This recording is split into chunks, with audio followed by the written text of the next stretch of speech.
E aí, pessoal, tudo bem? Nessa aula, nós vamos começar a falar a respeito de pontos críticos. E, para isso, eu tenho essa função em amarelo e eu quero saber quando ela tem valores máximos e mínimos. E, claro, para esse vídeo, essa função ela é decrescente para valores que vão para o infinito negativo e é decrescente para valores que vão para o infinito positivo. E aí eu te pergunto, qual é o valor máximo que a função pode assumir? Observando o gráfico, nós podemos ver que esse aqui é o maior ponto que ela pode assumir e é o que chamamos de máximo global. E a função nunca terá um valor maior que esse, ou seja, vamos ter um máximo global no ponto x0, f de x0. Isso porque f de x0 é maior do que f de qualquer coisa para qualquer x no domínio. Isso é bem intuitivo, né? É só você olhar para este ponto e ver que não existe nenhum maior que ele. Agora, será que teremos um mínimo global? Não, porque essa função ela vai recebendo valores cada vez mais negativos conforme o x vai para o infinito negativo e valores cada vez mais negativos conforme o x vai se aproximando do infinito positivo. Portanto, eu posso escrever que não temos mínimo global. Agora, deixa eu te fazer outra pergunta. Será que temos mínimos locais ou máximos locais? Bem, ter um mínimo local significa dizer que a função nesse ponto é menor do que qualquer ponto em sua vizinhança. Então, esse ponto parece ser um mínimo local. E, claro, nessa aula eu não vou definir nada, é só uma ideia intuitiva. Significa dizer que nós temos um x1 de modo que o valor da função nesse ponto seja menor do que qualquer ponto em sua vizinhança. Ou seja, qualquer valor de x que você escolher à esquerda ou à direita sempre vai dar um valor para a função maior do que esse valor aqui. Agora, será que tem máximos locais? Esse aqui parece ser um máximo local. Isso significa dizer que, para qualquer x que esteja na vizinhança de x2, a função sempre vai ser menor do que esse ponto aqui. Ou seja, qualquer valor de x que você escolher à esquerda ou qualquer valor de x que você escolher à direita do x2 sempre vai dar um valor inferior a esse aqui. Claro, eu falei que parece ser máximo local porque eu não tenho uma prova matemática ainda para isso, né?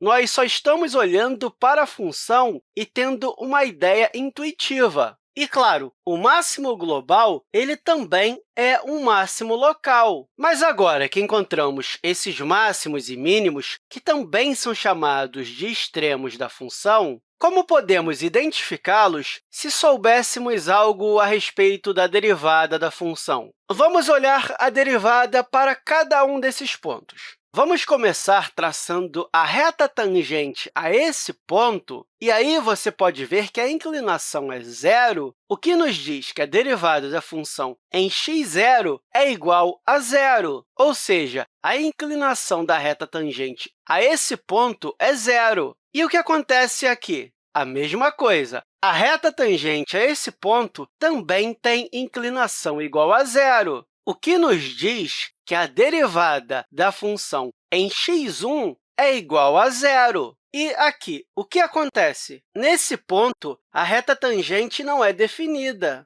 Nós temos uma inclinação positiva e, então, imediatamente, a inclinação se torna negativa. Portanto, a derivada da função em x2 não é definida. E, de novo, eu não estou provando nada, só estou dando uma ideia intuitiva. Ou seja, quando você tem um extremo que não está no ponto final de um intervalo, ou seja, quando não está, deixa eu colocar aqui um plano cartesiano, vamos dizer que aqui nós temos um ponto, e aí a função começa aqui e continua, esse seria um ponto máximo, mas seria um ponto final. Ou seja, eu não estou falando desse tipo de extremo. Eu estou falando quando temos vários pontos na curva ou quando o nosso intervalo é infinito. Então, não estou falando de pontos igual a esse e nem de pontos igual a esse. Estou falando de pontos dentro da curva. Eu acho que isso ficou claro, né? Mas, enfim, se você tem um ponto no intervalo, será mínimo ou máximo. E foi o que vimos aqui intuitivamente. Então, eu posso dizer aqui que um mínimo ou máximo em x igual a é claro, sem ser um ponto extremo, a derivada da função no ponto A é igual a zero, ou essa derivada, nesse ponto, não é definida, que é a mesma coisa que dizer que é indefinida. Foi o que vimos nesses casos, ou seja, a derivada aqui deu zero, a derivada aqui deu zero, e a derivada aqui deu não definida, que é a mesma coisa que dizer que é indefinida. E esses pontos, onde a derivada é igual a zero ou é indefinida, são chamados de pontos críticos. Com isso, os pontos críticos dessa função são x0, que é quando a derivada da função é igual a zero, x1, que também tem uma derivada igual a zero, e x2, onde a derivada é indefinida. E aí eu te pergunto, sabendo disso, para encontrar um máximo ou um mínimo, nós devemos descobrir se a derivada naquele ponto é igual a zero ou se a derivada é indefinida. Para entender isso, vamos pensar em um ponto mais ou menos aqui que tem uma coordenada x3.